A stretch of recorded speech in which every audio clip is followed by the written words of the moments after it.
Gemini. You don't see it yet. That's not a flaw in you, and it's not a sign that nothing is happening. It's simply the nature of how the biggest things arrive. They assemble themselves out of sight first, in the parts of your life you're not looking at, and only later do they step into the light where you can finally recognize them. So I want to begin by telling you that the not seeing is normal. The things that are about to reshape your circumstances are still in the phase where they don't announce themselves, and I'm going to spend our time together helping you learn to sense them anyway. Let me explain why abundance is so easy to miss in its early stages, because understanding this will change how you move through the coming stretch. Wealth, when it's forming, rarely looks like wealth. It looks like a small opportunity you almost dismissed. It looks like an ordinary conversation that turns out to matter. It looks like a skill you've had for years and never valued properly. The eye is trained to expect prosperity to arrive dramatically with obvious signs, and so it scans right past the quiet, unremarkable moments where prosperity actually takes root. The real thing grows in disguise. Consider the seeds you've already planted, most of which you've forgotten about. Every effort you made that didn't seem to pay off, every bit of care you put into your work, every time you showed up when it would have been easier not to, none of that vanished. It went into the ground. And things planted in the ground don't sprout on the timeline our impatience demands. They sprout when the conditions are right, often long after we've stopped watching for them. What I sense is that a whole field of your old efforts is quietly reaching the stage where it breaks the surface, and you're about to be surprised by a harvest you didn't remember sowing. There's a door that has been opening slowly, so slowly that from where you stand, it still looks closed, but it isn't. The hinge has been turning by degrees, and the gap has been widening, and light has begun to come through the edge of it, even if you haven't noticed the room beyond growing brighter. This is the kind of shift that Sarah Angel Tarot exists to help you perceive the movement that's too gradual to catch in the moment, but unmistakable once someone points it out. An opportunity has been forming in a place you weren't watching, and it's nearly ready to swing fully open. I want to talk about your relationship with your own worth, because this is the soil everything else grows in. Somewhere along the way, you may have absorbed the idea that you have to struggle for every good thing, that abundance is something reserved for other people, that your role is to make do with less. That belief acts like a ceiling. It caps what you'll allow yourself to reach for and receive. And what I sense happening within you now is that the ceiling is cracking. A quieter, truer sense of your own value is rising up underneath it. And as it rises, the ceiling loses its power. You're beginning to believe in the deep places that you're allowed to have more. Let me offer you a reframe about money itself, because how you hold the idea of it shapes how it moves in your life. Money isn't a scarce, hostile thing that must be wrestled from a stingy world. It's closer to energy. It moves toward attention, toward openness, toward those who have made peace with receiving it. When you relate to money with fear and clenching, you constrict the very channel it would flow through. But when you relax your grip, when you stop treating it as an enemy and start treating it as a welcome guest, the channel widens. And I sense your grip loosening, your fear around it softening, which is precisely the condition under which more of it can come. There's an old story about scarcity that you've been carrying, and it's beginning to dissolve. Perhaps you learned early that there was never quite enough, that wanting was dangerous, that hoping for plenty only set you up to be disappointed.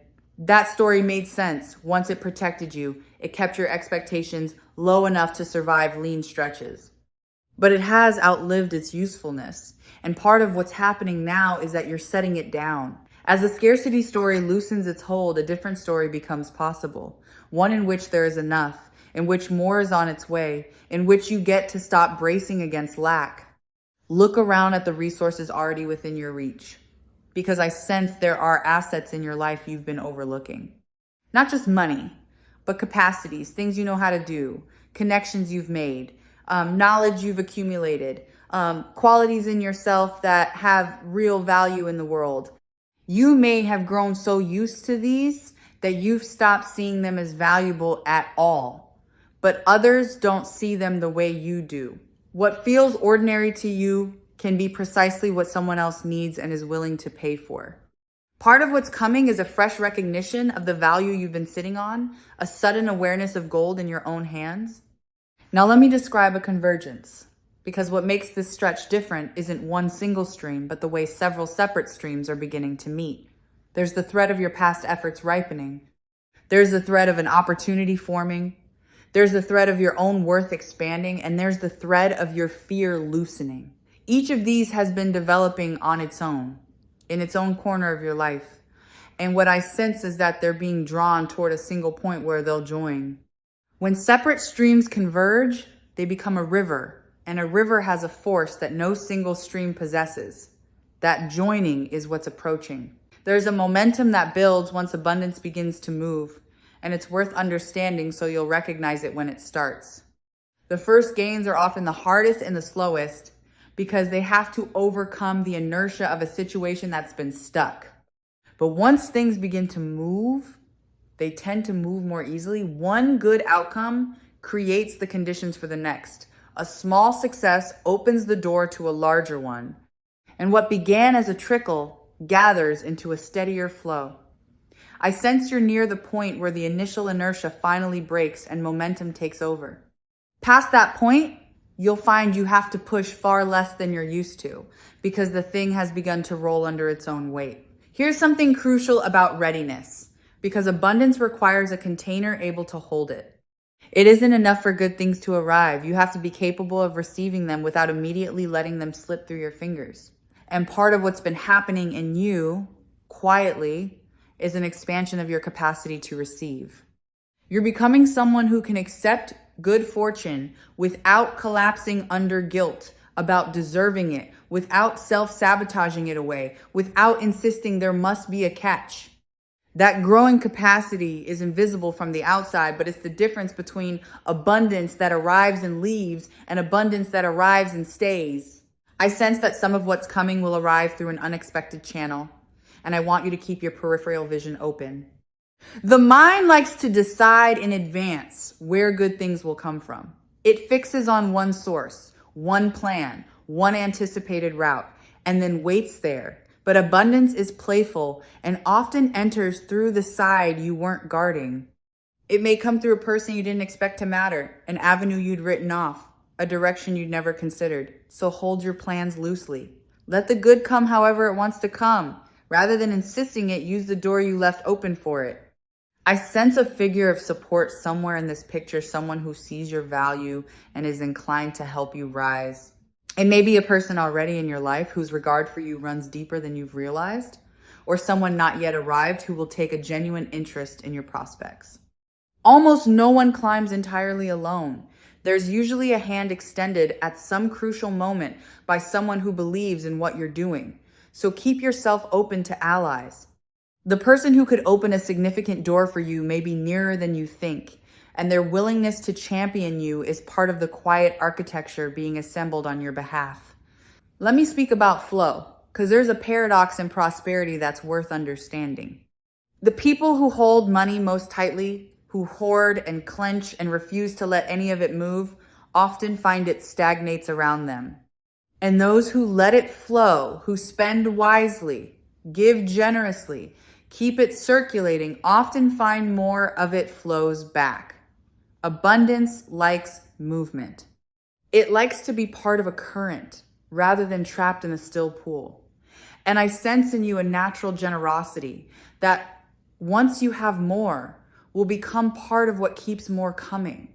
Your open-handedness isn't a threat to your wealth. It's one of its engines. Watch the shift that's happening from chasing to attracting, because it changes everything about how the coming abundance will feel.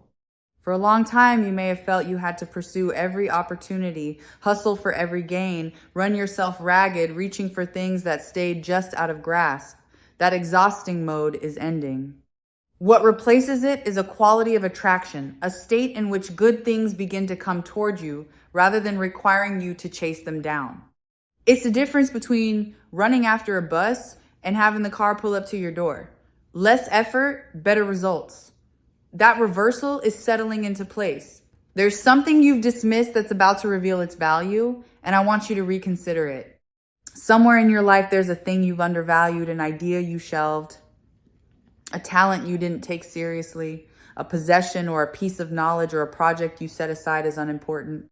I sense that this overlooked thing carries more worth than you assigned it. What you filed under not worth pursuing may turn out to be exactly the source of the abundance you've been hoping for. So before you finalize your judgment about what in your life matters, take a second look at the things you were quick to dismiss. Let me name an obstacle that's been quietly clearing, one you may not even have known was in the way. There's been something blocking the flow of prosperity towards you, not a person's malice, not bad luck, but some knot, some stuck place, some situation that was diverting the current away from you. And that knot has been loosening. What was jammed is coming unjammed. You may look back later and realize that a certain frustration, a certain delay, a certain closed door was actually the thing that had to move before the good could reach you, and that it has at last moved. The channel that was obstructed is coming clear. There's a weight of obligation that's beginning to lighten, and with it, a kind of freedom you may have half forgotten was possible. If you've been carrying the heaviness of what you owe to others, to circumstances, or simply to the relentless demands of staying afloat, I sense that burden starting to ease its grip. Something that has been quietly draining your resources and your peace is moving toward resolution. The lightness that follows the lifting of a long-carried financial weight is hard to describe until you feel it for yourself. A sudden spaciousness where there was pressure, a breath you didn't realize you'd been holding, finally allowed to release. You may begin to notice others recognizing your value, and this outer reflection matters more than you think. When your own sense of worth rises, the world tends to mirror it back. People start treating you as more valuable, offering you more, seeing in you what you've begun to see in yourself. This isn't magic.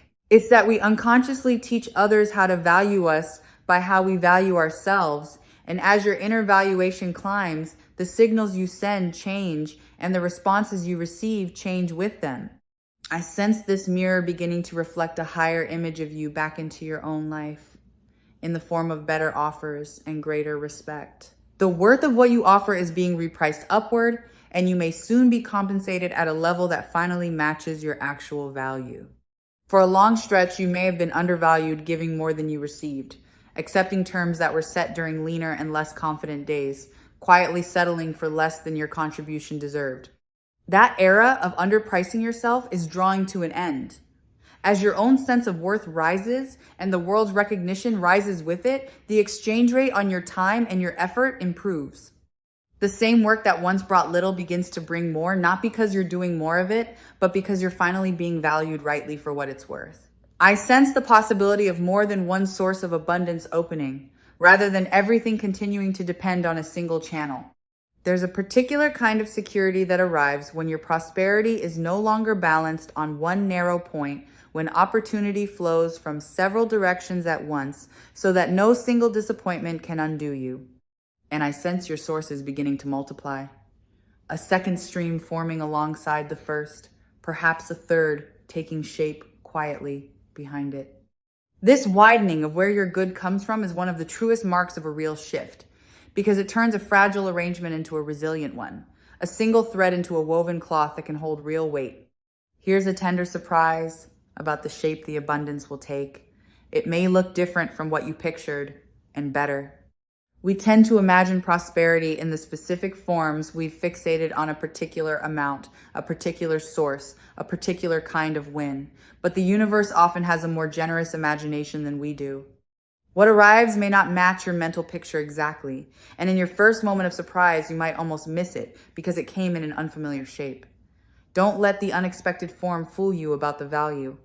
Sometimes the gift is better than the one you asked for, precisely because it isn't the one you knew to ask for. Let me reassure you about the foundation beneath what's coming, because I don't want you to fear it's a fluke.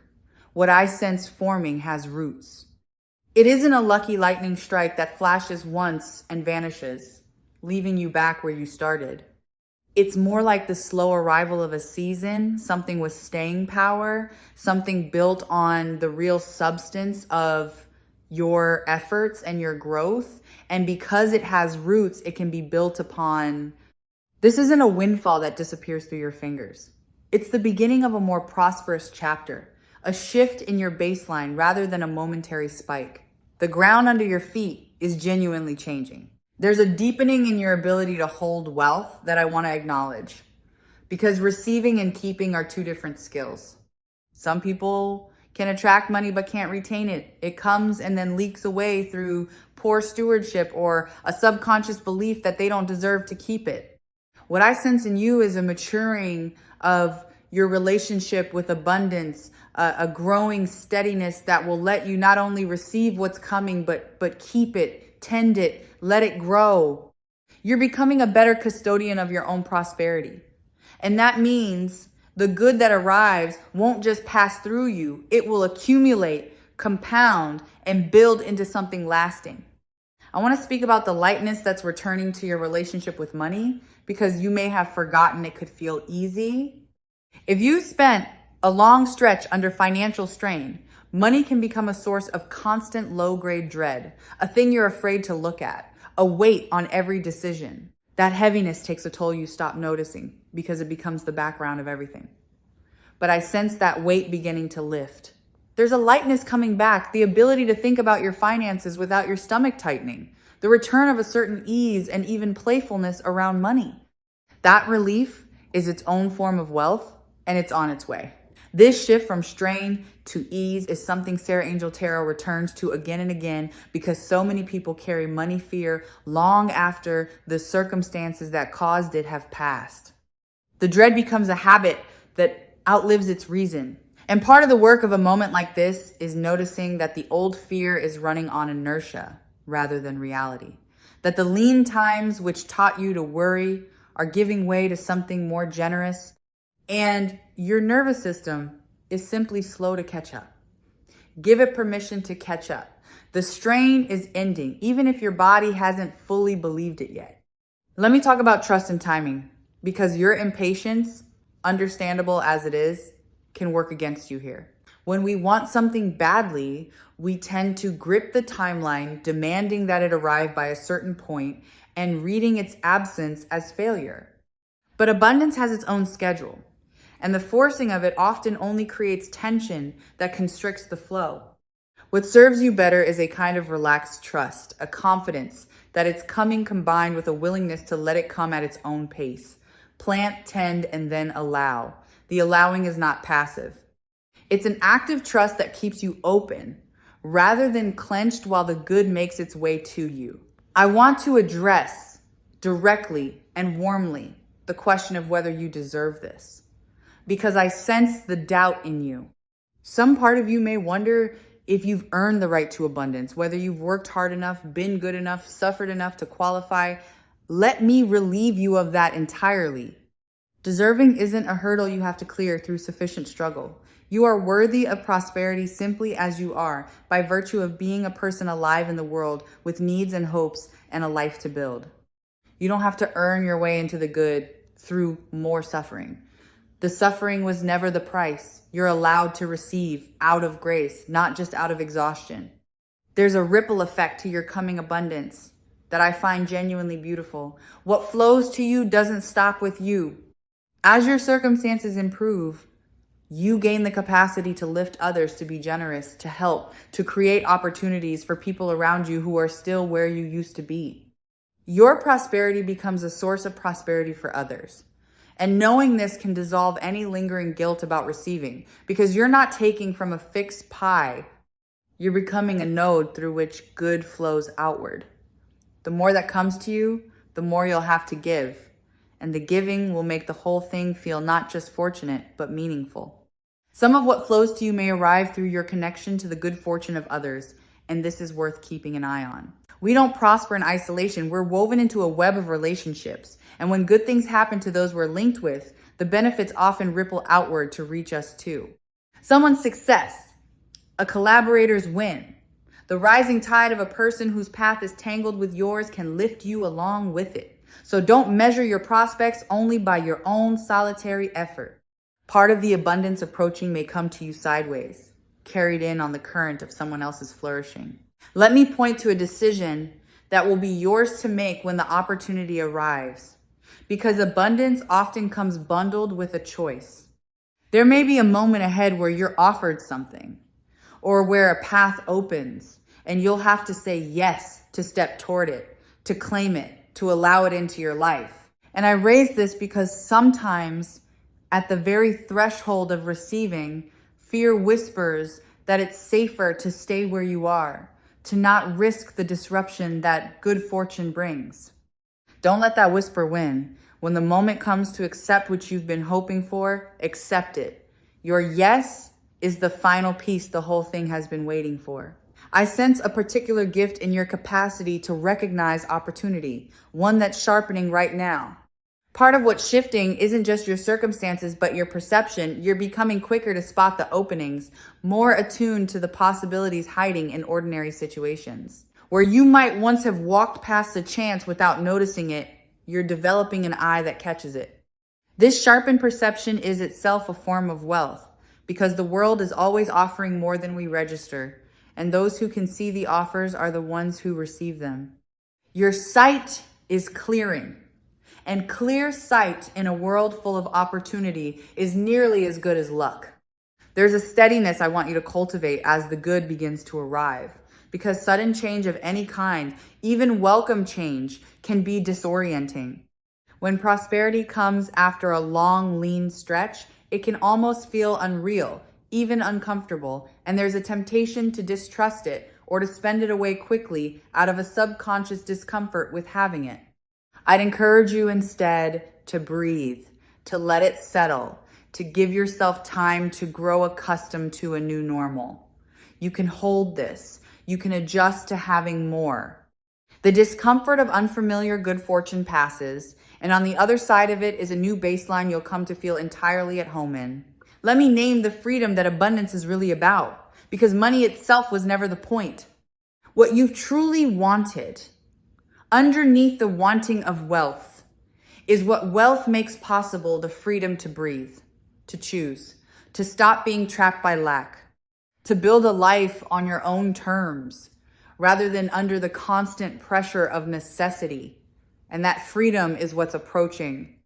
Not just numbers in an account, but the loosening of the constraints that have hemmed you in, the widening of your options, the return of a sense of possibility to a life that may have felt narrowed by scarcity.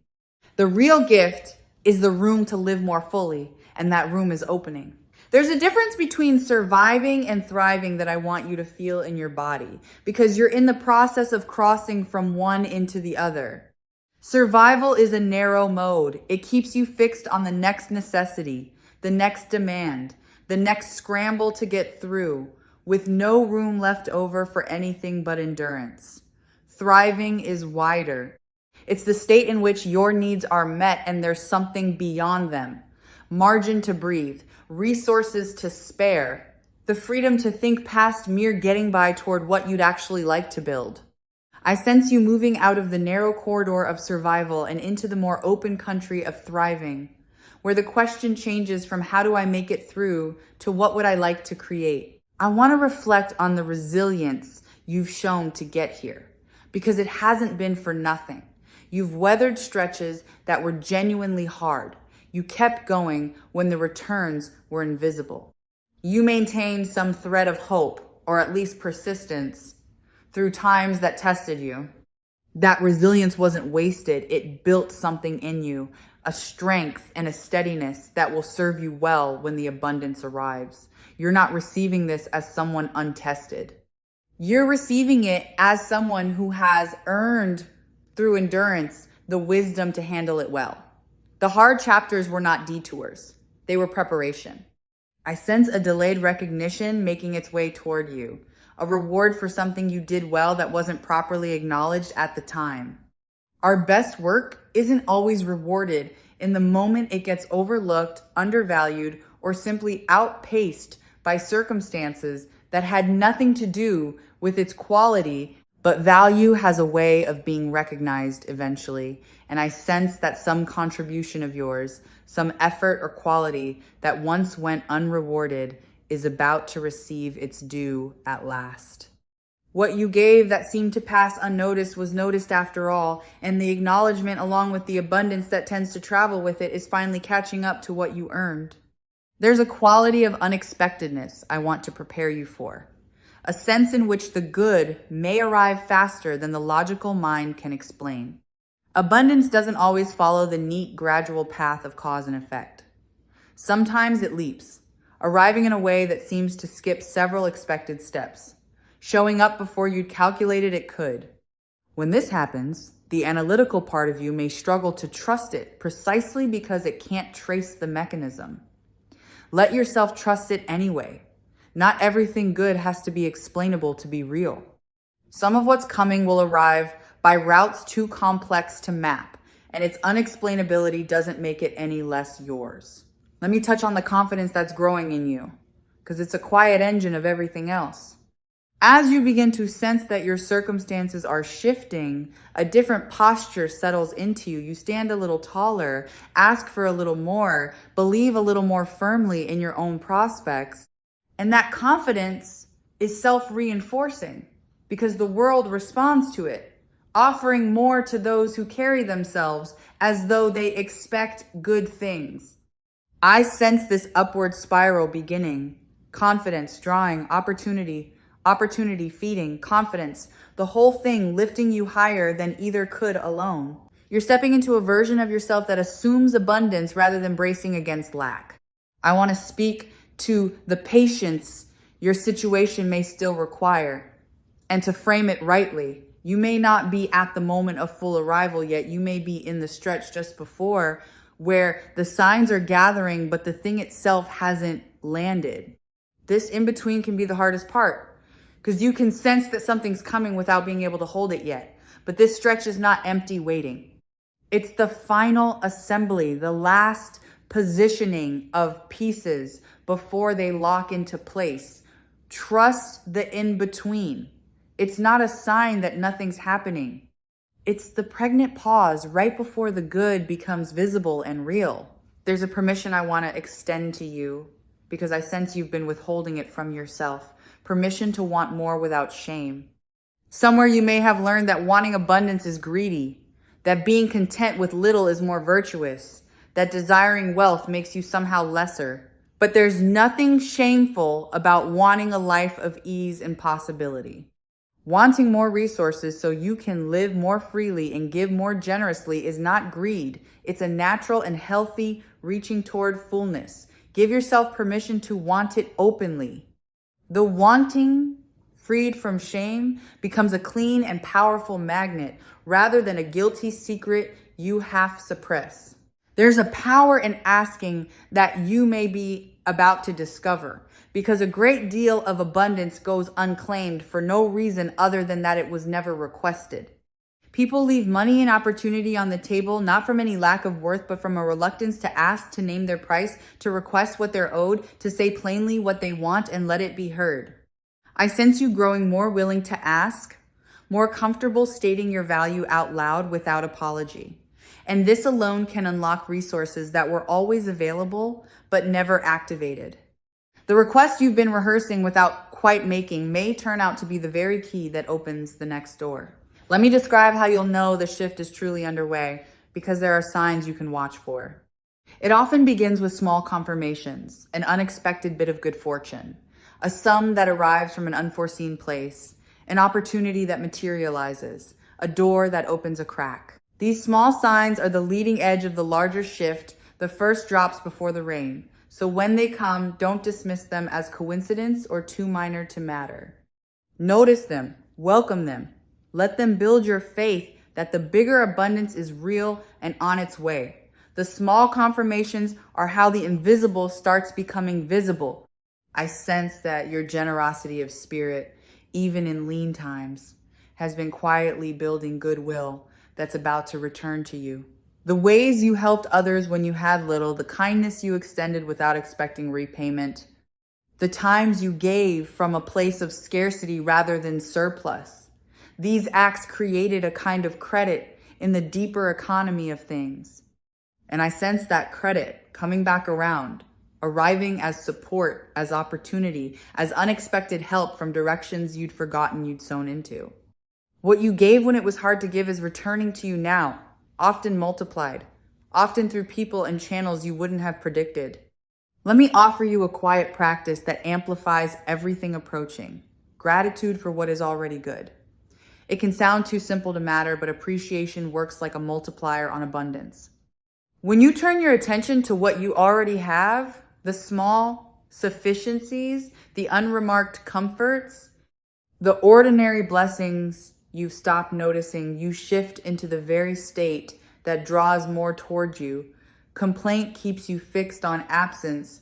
Gratitude tunes you to presence and plenty. I'm not asking you to pretend the hard things aren't hard. I'm suggesting that noticing the good you already hold is one of the surest ways to open the door for more of it to arrive. There's a clarity about your own direction that's emerging alongside the abundance, and the two are connected. As the fog of financial stress begins to lift, you gain the mental space to think clearly about what you actually want to build, where you want to direct your energy, what kind of prosperity would truly satisfy you. Scarcity clouds the mind, keeps it focused on immediate survival, crowds out the bigger vision. But as that pressure eases, a clearer sense of purpose can surface. You're not just about to have more resources, you're about to have the clarity to use them well, to point them towards something that genuinely matters to you. Let me reassure the part of you that fears this good fortune could somehow be taken away, because that fear can poison the enjoyment of good things. If you've been burned before, if abundance has come and gone in your past, you may hold any new prosperity with a nervous, watchful grip, waiting for it to vanish. I want to gently loosen that grip. What's forming now has a different quality, steadier, more rooted, more the result of genuine growth than of chance. You can allow yourself to trust it. Living in constant fear of loss is its own kind of poverty, and you're being invited out of it into a security you can actually rest in. A cushion is forming beneath you, and the security it brings is one of the sweetest fruits of abundance. There's a particular peace that comes from having something in reserve, from knowing an unexpected expense won't capsize you, that there's a little set aside, that the ground under your feet is no longer stretched so thin. This is different from the thrill of a sudden gain. It's quieter and it goes deeper. The steady peace of stability rather than the spike of a windfall. And I sense that kind of security beginning to build for you, a reserve slowly accumulating, a safety net weaving itself into place beneath the life you're living. As we begin to draw our time together toward its close, let me gather the threads into a single clear picture. You don't see it yet, but the seeing is coming. The door has been opening. Your worth has been rising. The scarcity story has been dissolving. An obstacle has been clearing. And several quiet streams of fortune have been converging toward a single point that is your life. All of it has been happening just outside your field of vision, in the disguised and undramatic way that real abundance always forms. And now it's approaching the threshold where the invisible becomes visible, where the forming becomes the arrived. The last thing that Sarah Angel Tarot would want you to carry from our time together is simple, and I hope it stays with you. What you've been hoping for is closer than it appears. And your job in this final stretch is not to force it, but to stay open to it. Keep your eyes soft and your hands unclenched. Notice the small signs. Say yes when the moment comes. Let yourself believe, even a little, that you're allowed to have the fullness you've longed for. And so I'll leave you gently, the way you'd set down a lamp beside someone who's been sitting in the dark. What's coming toward you was built by your own endurance and is arriving by grace. And it's nearer than your tired eyes can yet make out. Soon the not seeing will become seeing. Soon the quiet assembly will become an obvious gift. You've waited through the lean stretch with more strength than you gave yourself credit for, and the season is turning now toward ease, toward plenty, toward the freedom you've wanted all along. Stay open. Stay soft. It's on its way and it's meant for you.